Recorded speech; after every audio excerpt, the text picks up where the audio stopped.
이번 시간에는요, 결국 이준석 대표에 대한 화살이 이제 우리 선대위 회의를 통해서 일제히 쏟아져 내리고 있습니다.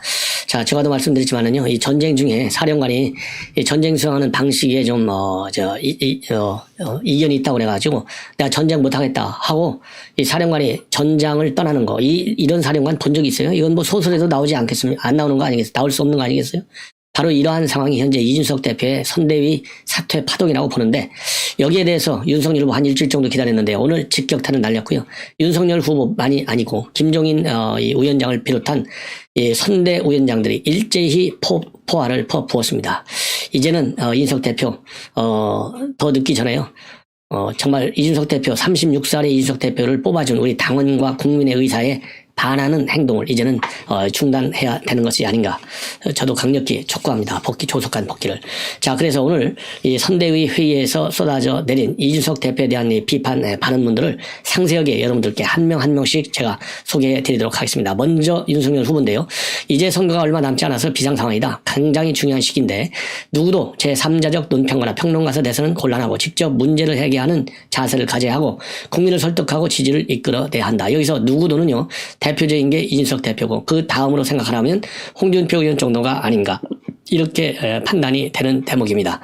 제가 누차 말씀드렸잖아요. 지금 선대위에 있는 사람들 고위 타이틀을 쥐고 있는 사람들은 도대체 선대위원장인지 아니면 평론가인지 교수인지 평론가인지 헷갈릴 정도가 된다. 그래서 대변인이 중심에 대해서 언론에도 나가고 이러한 직책을 가지고 있는 사람들의 언론 출연은 가급적이면은 좀 조율을 해가지고 중복되지 않게 하는 게 좋겠다라고 했는데 바로 제가 지적한 점을 윤석열 후보도 이제 아주 본격적으로 지적을 하고 나선 거예요. 예. 자, 그러면서 말이죠. 뭐라고 얘기했냐면 중앙선대위는 총괄상황본부에 전일에 상황본부 금일계획, 전주 상황, 금주 계획을 정확하게 보고해달라. 이 얘기는 결국 임태 본부장이 이끄는 총괄상황본부. 왜냐하면 이거는 처음부터 만들어질 때부터 김종인 위원장의 직할부대다. 지금 그렇게 해서 출발한 조직인데 이 김종인 위원장에게 전권을 줬기 때문에 결국 총괄상황본부에 힘을 실어준 것으로 해석이 됩니다. 이렇게 오늘 계획, 내주 계획, 지난주 한 거, 뭘 했는지 보고하라. 이게 바로 이 국가조직체에서 많이 하는 일이에요. 그래서 좀 더 이 기강을 다잡고 나가겠다는 그런 계획인 것으로 보이고요. 아주 적절한 지시다. 이렇게 생각이 들어요. 그리고 총괄상황본부가 헤드쿼터가 돼서 총괄본부 간의 원활한 소통과 정보의 공유가 반드시 필요하고 후보 비서실도 일정 메시지 등을 모두 총괄상황본부에 사전 보고하고 스크린 받은 뒤에 후보인 제게 보고하도록 이미 체계가 되어 있다. 이렇게 입장을 밝혔어요. 이 얘기는 결국 뭐냐. 이 선대위 만들 때부터 이 총괄상황본부를 왜 만드는지 이런 것들 다 아는 거 아니냐. 그러니까 여기 본래 설계된 대로 말하자면 운영을 해달라 이런 얘기거든요. 이 얘기는 결국 뭡니까? 이준석 대표가 지금 하고 있는 게 뭐예요? 선대위 잘못 편성이 되어 있다. 6개 이 체제를 만든 것은 결국 이 김종인 위원장한테 전권을 주지 않기 위해서 만든 것 아니냐. 그렇게 해서 6개 전부 다 폐지하라. 이런 극단적 입장을 이준석 대표가 이미 표명한 바 있잖아요. 그래서 6개 본부를 만든 것은 결국 김종인한테 전권을 주지 않기 위한 윤석열의 꼼수다. 이게 바로 이준석의 말하자면 비판이거든요.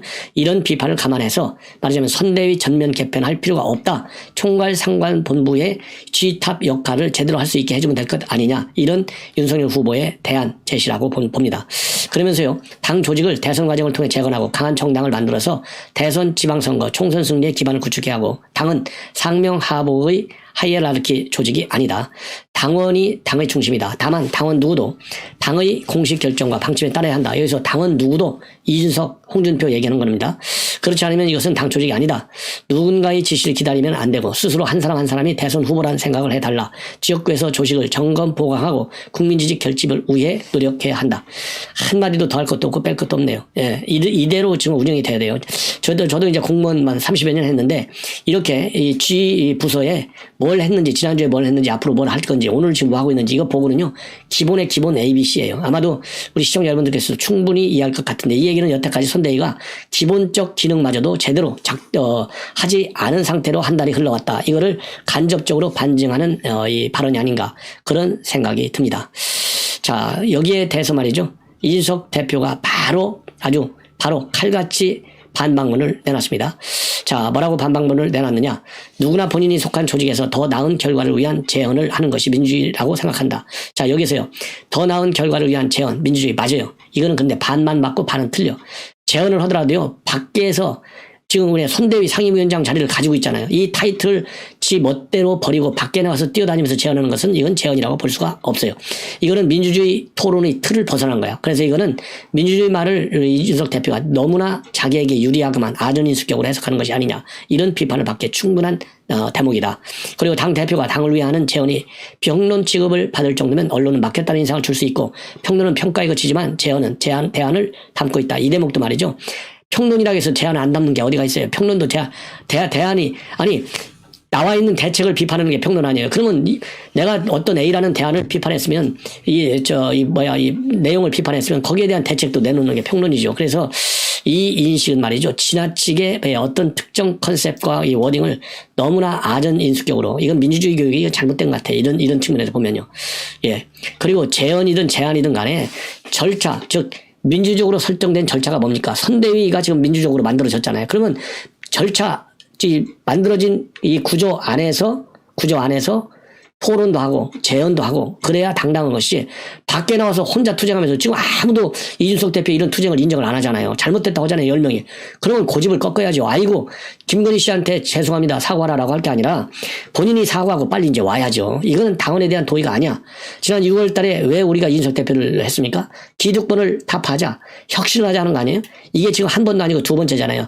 지난번에 울산 가고 제주도 가고 이게 부산 가고 이게 대표가 할 짓입니까? 이번에 이것도 말이 안 되는 거예요. 그래서 이거는 철저하게 잘못됐다. 저도 계속 이준석 대표 돌아와야 된다 그랬잖아요. 그래서 제가 보기에는 일단 이렇게 이제 표면화 뭐 다 아는 거 아니에요. 세상 사람들이. 자, 이렇게 됐으면 이 판에서는 이제 싸움은 말리라고 하잖아요. 그래서 이 정도가 됐으면 서로 감정 풀이를 다 했다. 예. 왜냐면 이준석 대표도 이 정도 나오면 이준석 대표가 민주주의가 뭔지 몰라서 얘기했다네. 자기도 열받으니까 이런 얘기 했겠죠. 그래서 이제 뒤에서 원로들이 이럴 때 원로가 필요한 거 아니에요? 이럴 때 김기현 원내대표, 그 당직을 가지고 있는 사람들, 뭐 김기현뿐만 아니라 이런 사람들이 이준석에게 그리고 윤석열에게 적절한 수준의 메시지, 딱 이 위기를 극복해낼 수 있는 메시지를 통해서 이 중재를 하라. 그래서 이준석 대표 빠를수록 국민에게 사과하고 말이죠. 국민과 당원께 와야 된다. 이런 판단이 들고요. 김종인 위원장도 오늘 경고의 말씀을 드리겠다. 이 경고라는 말을 썼어요. 경고. 이 경고의 말을 드리겠다. 딱 하면서 뭐라고 얘기했느냐. 자기 나름대로 의견을 피력하는 게 선거에 도움이 되는지 안 되는지 냉정하게 판단하고 발언해 달라. 예를 들어 후보가 정책적으로 작성한 걸 자기 생각에 맞지 않다고 해서 반대 의견을 개진하고 해서 선거에 아무런 도움이 되지 않는다. 예, 이런 입장을 선대위 모두 발언해서 했고요. 그 다음에 이 대표 관련한 이 기자들의 질문과 관련해서는요. 당 대표는 선거를 승리로 이끌어갈 막중한 책임을 가지고 있다. 선거를 이기려면 어떤 역할을 해야 되는지 스스로 알 것이다. 이번 대선에서 또 한 번 국민 기대를 저버리면 국민이 완전히 버릴 수도 있다는 긴박한 생각을 하면 지금 당에 소속된 모든 사람이 내년 대선에서 어떤 행동을 취해야 할지 스스로 판단할 수 있을 것이다. 옳은 얘기예요. 이 김종인 위원장 옳은 얘기고, 김종인 위원장이 김건희 씨한테 사과하라고 했듯이 이제는 김종인 위원장 말을 제일 잘 듣는 사람이 누구예요? 이준석 대표가 제일 말을 잘 듣는 사람이 누구예요? 김종인 위원장이잖아요. 그러면 김종인 위원장은 상임선대위원장의 위에 있는 총괄위원장이에요. 그 총괄위원장의 자격에서, 그리고 멘토라고 그랬잖아요. 이준석 대표가 과거에 김종인 위원장이야말로 나에게 최고의 멘토다 그랬잖아요. 그 멘토다. 그러니까 멘토답게 김종인 위원장도 알게 모르게 이준석의 복귀에 힘을 써야 된다. 이렇게 말로만 할 게 아니라 그래야 위상이 쓰죠. 예, 그래야 이게 김종인 위원장 때리는 거랑 똑같아요. 아니 상관이 있는데 혼자 나는 사표 냈어 하고서 돌아다니고 밖에서 비판하는 거, 이거 용인한다는 것 자체도 이해가 안 됩니다. 예, 자 이렇게 되니까 말이죠. 다른 공동선대위원장도 이준석 대표를 한 소리로 비판했습니다. 조경태 대선 후보와 당 대표가 함께 선거운동을 하는 모습을 최소한 일주일에 한 번씩 국민들에게 보여줘야 한다. 이 얘기는 뭡니까? 선대위 두르는 것부터 시작하라는 얘기예요. 이용호 공동선대위원장도 최근 통합기조에 박차를 가고 있는 민주당을 예를 들면서 선대위가 지나치게 아니한 것 아니냐. 우리는 이 자리에 있어야 할 대표가 보이지 않는다. 그리고요. 이 김태흠 의원 당 대표라는 자리는 패널이나 평론가처럼 행동하는 자리가 아니다. 무한한 책임이 따르는 자리다. 그런 당 대표가 끊임없이 당내 분란을 야기하고 여당을 향해서는 능수버들처럼 대하는 걸 어떻게 이해해야 하나. 이렇게 비판하고, 찰떡선이 없고 오만하고 무례한 무책임한 행동, 제갈량 노릇, 자기만이 세상의 중심이고 가장 옳다는 오만, 이러한 이 표현을 써가면서 제발 가벼운 언행을 버리고 본연의 자리로 돌아와라. 이렇게 촉구하고 있습니다. 예. 자, 그래서요, 이제는 이 선대위에 있는 모든 이 선대위 일종의 이제 간부죠. 이런 분들이 이준석 대표를 비판하는 입장문을 내놨는데, 이러한 입장문에 대해서 내 말이 옳다라고 더 이상 고집하지 말고 하루라도 빨리 먼저 들어오는 것. 김건희 씨에 대해서도 이준석 대표 별의별 말 다 했잖아요. 예, 박근혜 대표한테까지도 가르치듯이 한마디 했잖아요. 이제는 본인이 배워야 할 때다. 아니, 박근혜 대통령이 뽑아준 퀴즈인데, 물론 얘기할 수 있는데, 저 같으면요, 그 유영하 변호사한테 얘기해요. 그런데 이게 바로 그러니까 패널 정치예요. 방송에다가 지금도 선대위에 있는 인사들 패널 정치 제발 좀 그만 좀 하십시오. 예. 아예 그러면 선대위 타이틀 내려놓고 패널 하세요, 패널. 저같이 유튜브 방송을 하든지. 전부 삼자적 입장에서 자기 얼굴, 자기 이름값만 올리려고 하는 이런 발언, 재언, 이런 거 이제 딱 내려놔라. 내년 3월 9일까지. 그리고 나서요, 나중에 3월 9일, 그거 내가 한 거야. 차라리 그때 자랑하십시오. 그때 패널 정치를 하십시오. 저는 그렇게 얘기하고 싶어요. 자, 뭐 이 정도면 저도 여러분들도 저의 생각을 많이 아실 것 같아요. 자, 이제 이준석 얘기는 이제 이 정도로 하고, 이준석 대표도 지금 열받아가 거는데 젊으니까 뭐 열을 좀 많이 내는 것 같아요. 자, 이제 좀 어른다와 달라. 제가 그랬잖아요. 대표로서의 무게감을 지켜야 된다. 패널 정치 그만하라. 수백 번 얘기했어요. 똑같은 얘기를 김태웅 의원이 지금 하고 있네요. 이제는 이제 안철수 후보인데요. 송영길 뭐라고 그랬어요? 바로 어제, 그제. 지금 안철수 훨씬 윤석열보다는 이재명하고 말하자면 이 단일화 티켓을 논의하기에 더 적합한 후보다. 이렇게 얘기를 했지 않습니까? 그리고 어느 정도 지금 만나고 있느냐 이러니까 그런 건 바뀔 수 없다 이렇게 얘기했잖아요. 자, 이거에 관해서 안철수 후보가 바로 맞받아치는 입장문을 내놨어요. 뭐라고 내놨느냐? 문재인 정권을 함께 심판하겠다는 뜻이냐. 그래서 이 결합 가능성을 딱 자르고 나왔어요.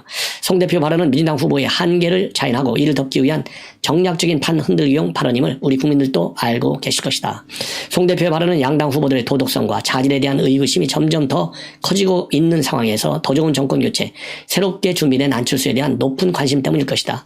저는 누구의 제안에도 관심이 없고 오직 대한민국의 미래와 더 좋은 정권 교체를 위해 저의 길을 갈 것이다. 그래서 완주 의사를 분명히 밝히고 있습니다. 그러면서요, 박근혜 전 대통령 사면이 통탄할 일이라는 이석기의 발언은 한마디로 적반하장이고 국민에 대한 배은 망덕이다. 앞으로도 계속해서 정부 전복을 꿈꾸고 북한 체제를 추종하겠다면 다시 감옥으로 보내야 한다. 대신에 이명박 전 대통령 석방하라. 이석기 씨에게 묻는다. 그렇게 좋아하는 북한에 가서 살 생각은 없나? 문 대통령은 어떤 근거와 판단으로 이석기 씨를 석방했는지 국민들에게 밝혀라. 아주 옳은 얘기예요. 자, 그리고 이 김건희 씨의 이런 사과와 관련해서 이 김 씨 사과에 대한 평가와 판단은 국민께서 하실 것이다. 사과에 대해 정치권이 불가하지만 중요한 것은 국민 눈높이에 맞느냐의 문제이고, 누구든지 사과는 태도와 내용에 진정성이 있어야 하고 때가 맞아야 한다. 사과한다고 잘못이 없어지는 것도 아니다. 사과 후에 언행 일치가 중요하다. 안철수 후보의 요즘 내는 메시지를 보면요, 굉장히 상식적인 수준에서 볼 때 고개를 끄덕이게 하는 그러한 이 내용, 입장이 상당히 많습니다. 그런 측면에서, 그리고 안철수 후보는 본인이 말하자면 지금 얘기한 대로 국민이 판단하고 할 때, 국민이 판단했을 때 안철수 후보는 참 옳은 판단했어, 옳은 결정을 내렸어, 이런 평가를 받을 수 있는 그런 훌륭한 선택을 할 수 있는 그런 자질과 그리고 판단력을 저는 갖춘 분이다, 이렇게 판단하고요. 한번 지켜보도록 하고, 우리 국민의힘, 우리 야권 정권 교체를 바라는 야권에서는 안철수 후보가 윤석열 후보와 손을 합치기를 아마 바라고 있다라는 점도 잘 아실 겁니다. 그래서 조금 전에 여러분들께 방송에서 말씀을 드린 대로 윤석열 후보에서 빠진 지지율이 안철수 후보로 가는 거, 이 하나만 보더라도 야권에 있는 국민들은 안철수 후보가 결국은 중도 그리고 2030 이 지지율 팬데믹을 그대로 윤석열 후보한테 힘을 실어달라라는 얘기의 역설적 표현이 아닌가 하는 생각이 듭니다. 이제는요, 이 마지막으로 이 박수현 수석 얘기를 좀 한마디만 하겠습니다. 오늘 박수현 수석이요, 이제 박수현이가 또 신이 난 것 같아요. 이 박근혜 사면하고 나니까 다시 또 방송에 나와요. 박수현 수석도 수석을 하려면 하고 패널을 하려면 하고 둘 중에 하나를 저는 선택하고 싶어요. 청와대에서 문재인 대통령 남은 기간 동안 국민을 위한 선정을 하도록 어드바이스에도 모자랄 판에 맨날 텔레비 아니면 방송에 나와서 용비어청가가 아니죠, 문비어청가를 부르고 있는데 이거 짜증납니다. 예. 그렇게 해서 어떻게 국민한테 국민이 낸 세금으로 봉급을 받아먹고 사나요? 저는 이거 좀 이해할 수 없어요. 뭐라고 나왔느냐? 어떤 정치적 고려도 사면권 행사에 개입되지 않았다. 이 말을 누가 믿어요? 이 말을. 예. 누가 믿습니까? 갈라치기지. 갈라치기 부인하려고 지금 나와 있는 거예요. 왜? 갈라치기 했다고 모든 국민들이 다 그렇게 믿고 있잖아요. 그래서 문재인 대통령이 혼자 고심하고 결단했겠구나 하는 생각이 들었다는 거예요. 이게 말이나 됩니까? 아니 대통령이 그러면 이것도 문제예요. 대통령이 아무 말도 안 듣고 혼자 결정 이게 독단이에요. 그러면 안 그렇습니까? 청와대 비서들이 왜 있어요? 이런 중대한 사안이 있을 때 이 참모들과 상의를 하고 비서실장도 있고 정무수석도 있고 민정수석도 있는 거 아니에요? 경제수석도 있고 이러한 기존 시스템을 다 무너뜨리고 대통령이 혼자 판단했다? 이거 굉장히 위험한 결정 과정이에요. 예, 이거 지금 박수현 선생이 지금 얼빠진 얘기를 하고 있는 거예요. 그러면서 송영길이나 이재명 이런 이 후보나 참모들이 상의할 그런 문제도 아니고 혼자 외롭게 결정한 것 같다. 그동안에 청와대에서 어떻게 결정됐다는 게 언론에 다 나와 있는데 이제 와서 이런 얘기 한다는 게 이 국민을 바보로 하는 겁니까? 아, 이해가 안 가요? 대통령이 혼자 짐을 짊어지고 그 부담을 안고 가겠다는 뜻으로 주변과 상의를 안 한 거라고 보는가. 그러니까 그렇게 판단하고 있다는 거예요. 이게 왜 이렇게 감사가 돕니까? 친문 강성들, 청와대 반대파들, 그 다음에 일부 시민단체들 반발하고 있잖아요. 그러니까 표가 날아갈 것 같으니까 지금 부담되잖아요. 잠 못 자고 있어. 그러니까 지금 방송에 나와서 이런 지금 얘기를 하고 다니는데 아, 이거 온당치 못하다. 예. 그리고 박근혜 대통령이 야권의 분열을 노린 갈라치기 이런 정치적 의도가 있는 거 아니냐. 이거에 대해서는요. 여권 내부에서도 반발에 부딪히고 있는데 어떻게 야권을 갈라치기 위해서 사면을 했겠냐. 여권은 여권대로 야권은 야권대로 영향이 다 다르니까 갈라치기가 아니라고 해서 여권의 반발 안 일어난다. 이런 이분법적 사고에 문제가 있는 거예요. 그리고 통합과 미래라고 하는 본질적 가치에 빨리 도달해서 이런 소모적인 논쟁들을 좀 줄였으면 좋겠고 그것이 코로나로 고통받는 국민들에 의한 것이 아닌가. 이렇게 입장을 밝히고 있습니다. 자, 그래서 또 이제 권성동 사무총장이 이거 김경수 구하려고 하는 것이다. 이렇게 MB를 제외했다. 이렇게 주장했는데 이와 관련해서는요. 정치권이나 정치인들이 하는 말씀에 일일이 청와대가 답변할 겨를이 없고 또 그것이 바람직하지 않다. 그러면 오케이. 이렇게 나왔을 때 국민들의 알 권리를 충족시켜주고 국민들이 궁금해하는 것도 답변하는 게 청와대 관리의 책임이라고 저는 봐요. 자기에게 유리한 얘기만 하고 국민들이 궁금해하는 얘기는 불리하다고 해서 얘기 안 하고 이거 말이나 됩니까? 그리고 다음 특별사면 물어보니까요. 이번 특별사면도 몰랐는데 어떻게 알겠는가? 엄청 뻔뻔해요. 야, 박수현 수석이 본래 수석이 되기 전에 이 패널로 나와서 얘기할 때 보면 말도 잘하고 똘똘해요. 자, 그런데 이제 청와대에 들어가서 문비 어천가만 부르다 보니까 조금 뭐라고 그럴까요? 이 국민의 눈높이, 상식 이거를 다 잃어버린 것 같습니다. 자, 참 큰일 났습니다. 청와대만 들어가면 이렇게 문비어천가로 일관하니까 국정이 이렇게 실패한 국정으로 5년 내내 일관하는 거 아니겠습니까? 자, 이것으로 본 방송을 마치고요. 이제 오찬 후에 여러분들을 찾아뵙도록 하겠습니다. 즐거운 오찬 시간 되시기 바랍니다. 대단히 고맙습니다.